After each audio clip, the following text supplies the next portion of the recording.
کانال یوتیوب ما خوش اومدیم. ما اومدیم امروز 14 به در 13 به در نشد بیایم بیرون، اومدیم 14 به در. آره اومدیم که 13 رو به در کنیم، با ما همراه باشین که میخوایم یک عالمه چیزای خفن بگیریم، کارهای خفن کنیم. گشت و حال به راهه. سابسکرایب فراموش نشه، زنگوله رو هم بزنید. بوس فعلا. اومدی تو در قلب من باشی، ماهی من شدی من حوض نقاشی، گرچه در دل دنیا قرار دریایی، راضیم اگر داری من تو را ببینم، مردم از تماشایت آرزوی من شاید. خب 13 تون به در، ما اینجاییم.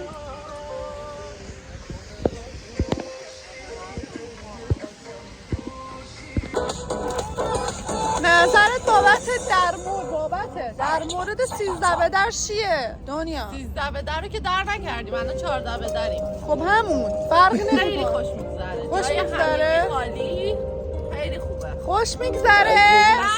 خیال تو یکیشم، جاتون خالی. تونستم دیگه هر کی که بگیشم، درد من اینه که خیلی دلنگی. مرحبا.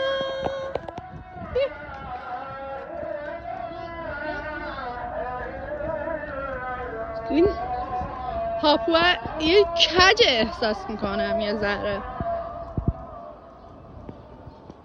به هر جایی که رسیدم یادگاری از تو دیدم، دیگه راست راستی بریدم.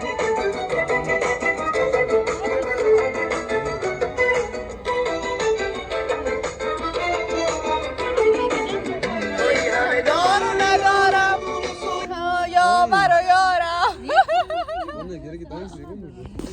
جاتون خالی. جوج داریم میزنیم با نوشابه. به به 13 مونو ما اینجوری به در کردیم دیگه. یه دونه خوردم تریلی سخت می‌کرد.